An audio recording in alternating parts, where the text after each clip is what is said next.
First market report of 2023. What happened in January? Is the market heating up again now that we're past the holidays? That's what we're talking about today. Hi, I'm Jessica Genung with the Genung team in Active Realty. If we have not met yet, we are going to get right into it today. Single family home prices in 2 out of the 3 cities that we track in these monthly market reports have increased, with 1 decreasing. Pending home sales are also up in 2 out of the 3 cities, with the 3rd city's pending home sales data flat. You hear me talk a lot about leading and lagging indicators. Pending home sales are a leading indicator, in my opinion, that can be a good predictor of what can happen in the future. I consider closed sales prices to be a lagging indicator because those homes, they typically went under contract a month ago or more. The big news for last week is the Fed met on Wednesday and they raised the federal funds rate another 25 basis points, which was as expected. Let's look quickly at this New York Times article that summarizes the current situation very well. Federal Reserve officials have said they are looking for the labor market to cool as they assess how much more they need to do to slow the economy, and the jobs report on Friday underscored that policymakers may still have a ways to go. Employers hired ravenously in January, adding 517,000 workers. The jobless rate dipped to a level not seen since 1969, and revisions to last year's data showed that job growth was even stronger in 2021 and 2022 than previously understood. All signs that are pointing to the labor market is booming. Yet at the same time, wage growth continued to moderate. Average hourly earnings climbed 4.4% over the year, more than forecast in a Bloomberg survey of economists, but less than the 4.8% year-over-year increase in December. Pay growth has been decelerating for months, though it remains faster than is typical and notably quicker than the pace the Fed officials have at times suggested would be consistent with their 2% inflation goal. So what does it all mean? It's a mixed bag, basically. The slowdown in the pay increases was welcome news to the Fed and what they are wanting to see, and it's the goal of these rate hikes because they think that it will lead to slower increases in prices down the road and therefore lower inflation. But on the other hand, they were surprised to see such strong demand in the labor market, and the large job gains is not what they wanted to see, and Fed officials have indicated that they still have work to do. Mary C. Daly, president of the Federal Reserve Bank of San Francisco, said the Fed's December forecast, which called for 2 more quarter-point rate increases, pushing rates just above 5%, remained a good indicator of where policy is at least headed, adding that she is prepared to do more than that if it's needed. This aligns with the sentiment I'm hearing that we should expect another 2 meetings of 25 basis point increases, and then followed possibly by a pause to let the economy catch up with the rapid rate increases that we've seen over the past year. This, of course, is just the current sentiment and can change depending on what happens with the data in the meantime and where things settle. So what about the Inland Empire as it relates to current job growth? I'll link another article down below from our local paper, the Press Enterprise. It goes into detail about how well the Inland Empire is currently doing with regards to employment and job creation. If you're not familiar with that term, the Inland Empire is Riverside County and San Bernardino counties combined. The Press Enterprise says the Inland Empire is a powerhouse among the 10 largest metropolitan statistic areas, or MSAs, in California, and returned to pre-pandemic employment much sooner than most of the other MSAs. This has to do with the growth in the logistics sector of our economy, which is transportation, warehousing, and wholesale trade.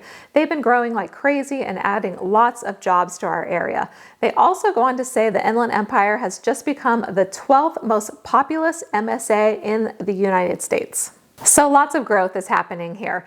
Let's get back to real estate. The general feel is that the housing market is starting to pick up, and I'm hearing that from many other agents and some lenders as well. The local numbers are a mixed bag, and we're going to take a look at those now. Okay, so I've shared my screen here with the slides. This is an outline of what we're going to be looking at today. As always, we are analyzing single family homes only. Menifee, Murrieta, Temecula, still working on Winchester.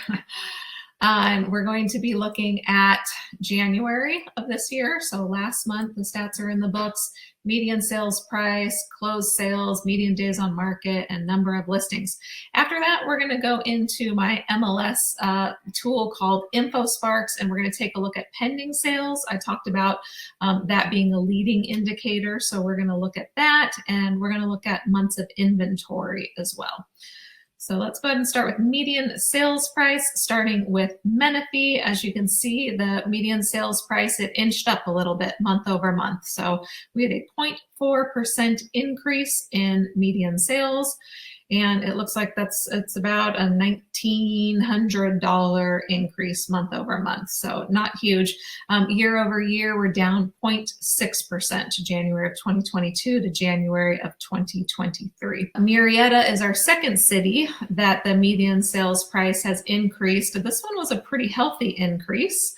Month over month, 12,500, or for 2%.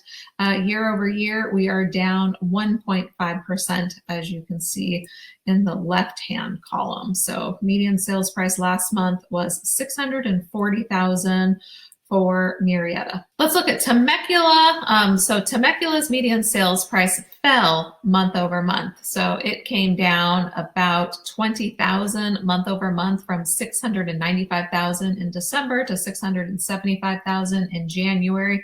And year over year, we have the biggest decrease in Temecula at 6.3% year over year.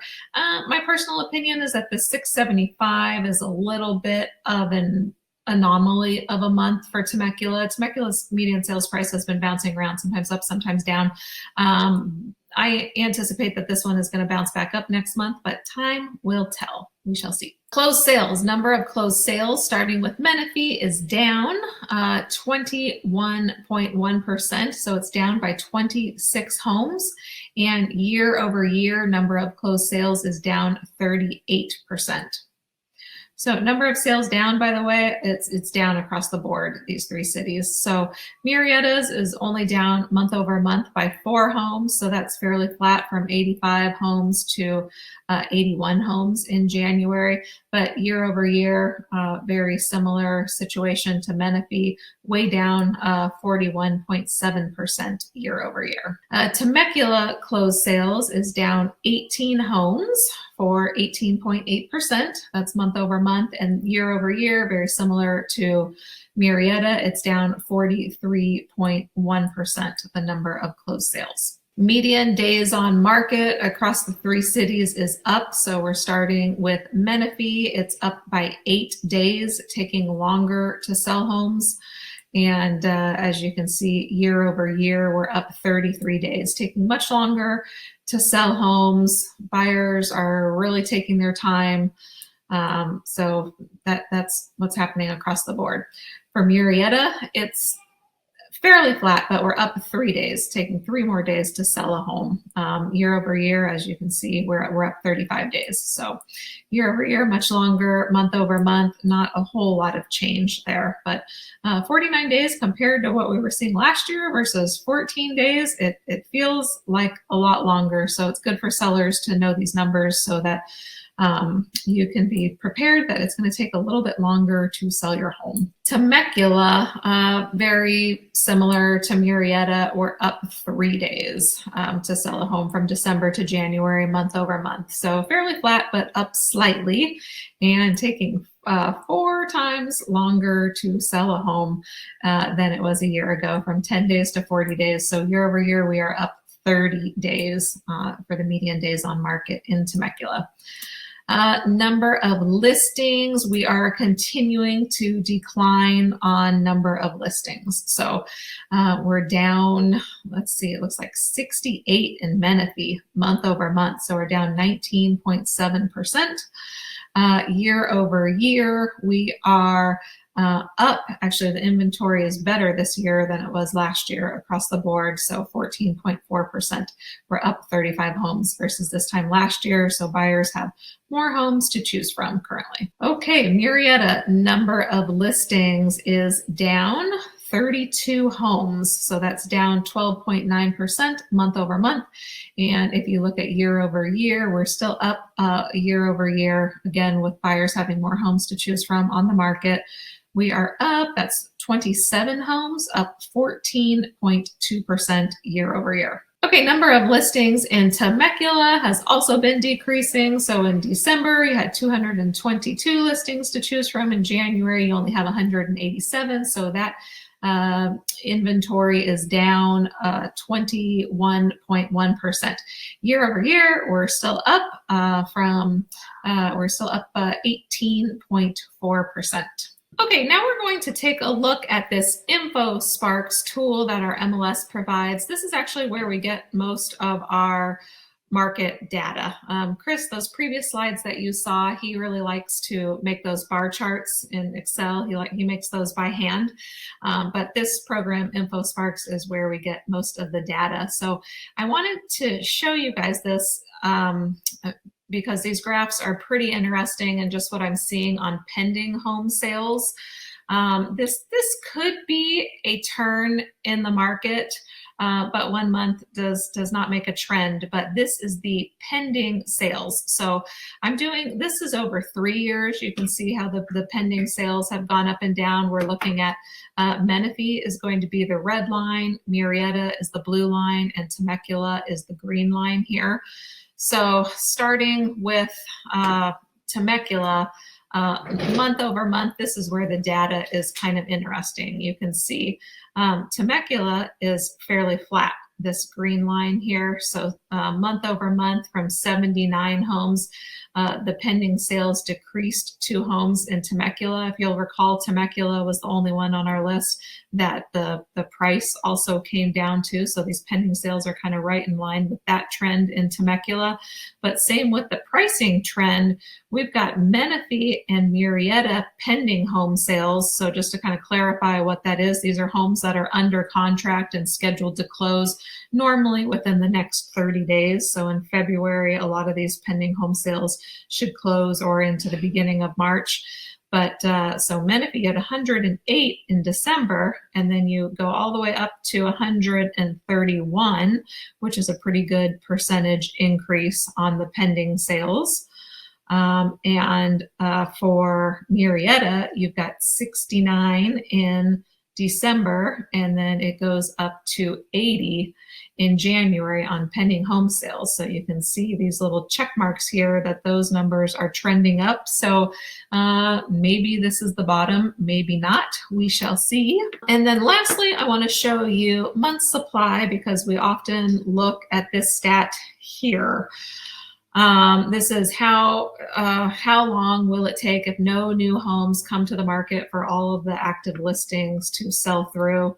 So for this, actually, there hasn't been a whole lot of news here. This has been fairly similar, but as you can see, month supply, it is trending back down. So we're still pretty low in month supply, and the lower that the number of months supply goes, the more of a seller's market it becomes. So that our inventory